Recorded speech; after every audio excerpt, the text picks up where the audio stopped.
Strap in, everyone, because Lost Season 2 is back, and it's wilder than a polar bear on roller skates. Remember that hatch? Turns out it's not a portal to answers, but to even more questions, confusion, and button pushing. Yes, an entire season built around a button that must be pressed every 108 minutes. Riveting stuff, if you're into existential dread and workplace monotony. But wait, there's more explosions, dramatic slow-motion running, and a Scottish bloke who looks like he's been locked in a cupboard with nothing but regret and pizza rolls. The fan theories?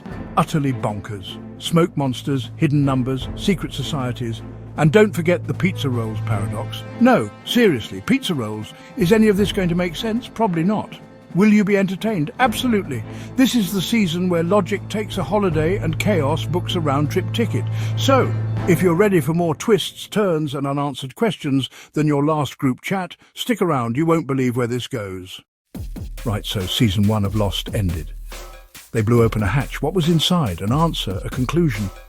Don't be daft, of course not. This is Lost, the television equivalent of a politician's promise. What we got was a ladder going down into a dark hole, a metaphor, I suppose, for the show's narrative direction. It just kept digging itself deeper, hoping to find something interesting, but mostly just finding more dirt. I remember sitting there back in the day thinking, brilliant, a whole new season of people staring at things and asking questions. It's like they hired a focus group composed entirely of toddlers who just learned the word why. And the writers, bless their little cotton socks, just kept giving them more reasons to ask it. The first season had a certain charm, didn't it? Plain, crash, spooky island polar bear. Simple. You could get your head around it. But Season 2 is where the showrunners, Damon Lindelof and Carlton Cuse, clearly decided that coherence was for losers. They threw everything at the wall. A new group of survivors, a magic button, a Scottish bloke in a bunker who looks like he's been living on a diet of regret and stale biscuits. It was a bold strategy, I'll give them that. The mystery box approach, they called it. I call it making it up as you go along. It's not a mystery box if there's nothing inside, is it? It's just an empty box. And I've got plenty of those in my attic, thanks. Let's be honest, the entire premise of the second season felt like a dare. I dare you to make an entire season about pushing a button every 108 minutes. And they did it. They actually did it. The sheer audacity is almost commendable. We spent hours watching our beloved characters, who had survived a flaming plane wreck and a smoke monster, argue about whose turn it was to do data entry. It was less of a gripping survival drama and more of a tedious workplace sitcom set in a tropical hellscape, the Office Island edition. At least David Brent was funny on purpose. This was just sad. You could feel the actors' wills to live draining away with every pointless button press. The opening scene with Desmond was a proper head-scratcher. It was slick, it was cool, it had Make Your Own Kind of Music by Mama Cass. It was also a massive bait and switch. It promised answers, a glimpse behind the curtain. Instead, it just pulled back the curtain to reveal another, slightly more confusing curtain. The show became a Russian doll of mysteries, each one less satisfying than the last. You open one up and all you get is a smaller, identical mystery. By the end of Season 2, I wasn't excited for Season 3, I was just tired. So very, very tired. And my finger was starting to hurt from phantom button-pushing syndrome. It's a real thing. Look it up or don't. It's probably another mystery. At long last, they get into the hatch. The great mysterious hatch. The thing we've all been waiting for, teased for an entire season like the world's most elaborate practical joke. And what do we find inside? Not answers, not salvation. No, we find a Scottish man with wild eyes, a computer that looks like it was built by a bored Soviet engineer, and a decor that screams midlife crisis bunker. Meet Desmond.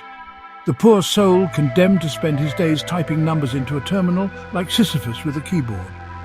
His only companions, canned food, cryptic instructions, and the crushing weight of existential dread. The job? Type in a string of numbers, 4, 8, 15, 16, 23, 42, every 108 minutes, or so we're told the world ends. No pressure. This, apparently, is the central conflict of the season, not escaping the island, not fighting monsters. No, it's about making sure someone is always on shift to perform the most mind-numbing task imaginable. The button becomes a character in its own right, a big, stupid, beeping button that controls the lives of everyone on that sodding island. The tension is palpable, the absurdity even more so. Enter the Dharma Initiative, a shadowy organization with a logo that looks like it was designed by a committee of over-caffeinated graphic designers. Their orientation films are masterpieces of corporate doublespeak, promising enlightenment and delivering only confusion. We're told by a pseudo-scientist with a haircut that defies explanation about a massive electromagnetic anomaly that must be discharged. Why? Don't ask. How does a computer from the Stone Age control it? Shut up. The numbers, those cursed numbers, are everywhere. On the computer, on the hatch, in Hurley's lottery ticket. They're the thread that ties the absurdity together, a cosmic joke at the audience's expense. The survivors, naturally, begin to unravel. Arguments break out over whose turn it is to push the button. Some believe it's all a psychological experiment. Others are convinced the fate of the world hangs in the balance. The debates are endless, the tension mounting, the boredom excruciating. Locke, the man of faith, starts to doubt. He decides it's all a ruse, a grand experiment in obedience. For a moment you almost believe the show is about to make a clever point about human nature, but no. The show can't commit to anything that clever. The button, it turns out, is real. The threat is real. The stupidity also real. The psychological toll is immense. Sleep deprivation, paranoia, existential dread. The survivors become prisoners of routine, trapped by the tyranny of the countdown clock. It's the television equivalent of being put on hold, with only a series of cryptic beeps for company. Relationships fray, friendships dissolve. The button becomes a wedge driving the group apart. Some see it as a sacred duty, others a pointless chore. Everyone eventually starts to lose the plot. The writers, meanwhile, have backed themselves into a corner. The only way out? Escalate the absurdity, enter dynamite, a special key, and a Scottish man willing to risk it all for a shot at freedom. The climax. Mr. Echo blows up the computer room, Desmond turns the key, the station implodes, and the sky turns purple. What does it all mean? What did it accomplish? Absolutely nothing as far as I can tell. The sky goes back to blue, the button is gone, the island remains, and everyone is still stuck. It's a fireworks display of pointlessness, a grand, explosive gesture that signifies nothing. The show pats itself on the back for resolving a plotline it never should have started. Bravo! Now where's the remote? I think Coronation Street is on. But let's not be entirely churlish. For all its existential button-pushing and questionable new arrivals, Lost Season 2 genuinely had moments that soared. In the midst of all the confusion, the show managed to deliver episodes that reminded us why we tuned in every week, clutching our theories and snacks like lifelines. First, let's talk about Michael Emerson as Ben Linus. Yes, he arrives disguised as Henry Gale from Minnesota, but let's be honest. He's the best thing to happen to the show since the Smoke Monster. Emerson's performance is a masterclass in ambiguity. One moment vulnerable captive, the next Machiavellian puppet master. His scenes are electric, dripping with tension and the kind of menace that makes you want to watch from behind a cushion. The writers seemed to know they'd struck gold, giving him some of the best dialogue and most memorable mind games on television. Honestly, give the man a BAFTA, or at the very least, a decent meal. Then there's the hatch itself. For all my earlier griping, the reveal of what's inside is one of the most iconic moments in TV history. The descent into the unknown, the flickering lights, the swelling music. Suddenly, we're not just on a mysterious island. We're in a Cold War fever dream with a Scottish bloke who's been living off tinned pineapple and regret. Desmond's story, his heartbreak, his isolation, his desperate hope, adds a layer of genuine emotion to the proceedings. His chemistry with the rest of the cast, especially during the jaw-dropping season finale, is magnetic, and let's not forget the emotional stakes. Season 2 doubled down on character development, giving us flashbacks that actually mattered. We saw the survivors fracture and forge new alliances, wrestling with guilt, faith, and the kind of moral dilemmas you'd expect from a Philosophy 101 course with a body count. There were scenes that punched you right in the feels. Hurley's grief, Locke's crisis of faith, Echo's search for redemption. Even the infamous button, for all its absurdity, became a symbol of hope, futility, and the relentless march of time. Not bad for a glorified alarm clock, and credit where it's due, The show took creative risks. It wasn't afraid to blow up the status quo, literally. The implosion of the hatch, the introduction of the others, the slow burn suspense of, is the world actually going to end? These weren't safe choices. They were bold, sometimes baffling, but always compelling. The writers swung for the fences, and sometimes they actually hit. So yes, despite the plot holes, the endless mysteries, and the parade of increasingly confused-looking actors, Season 2 delivered suspense, character growth, and moments that have become television legend. For every groan, there was a gasp. For every pointless subplot, a scene that made you care. Lost, at its best, was never about answers. It was about the thrill of not knowing, the rush of possibility. But before we get too sentimental, let's remember, for every high, there's an Ana Lucia. Let's get back to the parade of unwanted new friends. As if the button wasn't tedious enough, Season 2 decided to introduce us to a whole new cast of characters. The tailies, the other survivors from the back of the plane. You'd think this would be exciting. More people, more stories, more dynamics. Instead, we got Ana Lucia, Libby, and Mr. Echo, a trio of charisma vacuums who wandered onto the screen and immediately started making everything worse. Ana Lucia, in particular, was a triumph of unlikability. She was angry, she was paranoid, and she shot Shannon for no good reason. The writers clearly wanted her to be a complex anti-hero. What they created was a walking, talking migraine. Let's break it down. Ana Lucia Cortez was a former police officer with a tragic backstory that was supposed to make us sympathize with her. It didn't. It just made her seem even more unstable. Her leadership style consisted of pointing a gun at people and shouting. She was meant to be a foil for Jack, a different kind of leader. But while Jack was a flawed but ultimately heroic figure, Ana Lucia was just a bully. Her death, accidentally shot by Michael, was one of the season's few genuinely satisfying moments. Not because it was dramatic, but because it meant we didn't have to listen to her anymore. Good riddance. Then there was Mr. Echo, the strong, silent, stick-wielding Nigerian priest turned drug lord. Or was it drug lord turned priest? I can't remember. His character was a jumble of cliches. The man of faith to rival Locke's, the noble savage trope, but with added Jesus. He spent most of his time carving scripture into his big stick and looking solemn. He was supposed to be profound, but he just came across as boring. His entire arc was about atonement and faith, which is all well and good, but it felt completely disconnected from everything else that was happening. He was a character from a different, far more pretentious show who had wandered onto the set by mistake. And Libby. Poor, sweet Libby, who was she? What was her story? She claimed to be a clinical psychologist. She had a brief, underdeveloped romance with Hurley, and then she was shot, just like that. The show dangled the mystery of her past in front of us.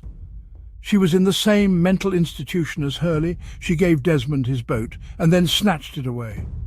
It was a cheap trick, a way to create artificial intrigue without any payoff. Her death wasn't tragic, it was just annoying. It was the show once again promising a mystery and delivering a shrug. The tailies weren't characters, they were plot devices, and disposable ones at that. Oh, the flashbacks. In Season 1, they were a clever narrative tool. They fleshed out the characters, gave us context for their actions on the island. They showed us who these people were before the crash. In Season 2, they became a contractual obligation, a way to pad out the runtime. Each episode had to have a flashback, whether it needed one or not, and my word, did they get tedious? We were treated to riveting tales like the time Jack was sad about his divorce and the time Kate was on the run again. It was like watching someone's boring holiday photos, but with more crying. The quality control on these flashbacks was, honestly, non-existent. We had to sit through Charlie's endless, repetitive struggles with drug addiction and his one-hit wonder band, Drive Shaft. How many times can we watch a man fail to stay sober? After a while, you stop rooting for him and start wondering why he doesn't just get it over with. Then there was Sawyer's tragic con-man origin story, which was interesting the first time, but less so on the second and third retellings. The flashbacks stopped revealing character and started repeating it. We get it. He's a scoundrel with a hidden heart of gold. Can we move on now, please? Some flashbacks were just baffling. Remember that one about Jin and Sun? The one where we learned that Sun had an affair. It was dramatic, sure. But did it add anything to their island story? Not really. They had already reconciled and were one of the few stable couples. The flashback just added unnecessary melodrama. It felt like the writers were running out of ideas, so they just started inventing new, increasingly tenuous backstories to fill the time. What if, one of them probably said in the writer's room, we revealed that Hurley's winning lottery numbers were the cursed numbers from the hatch? Genius. Pure, unadulterated, lazy genius.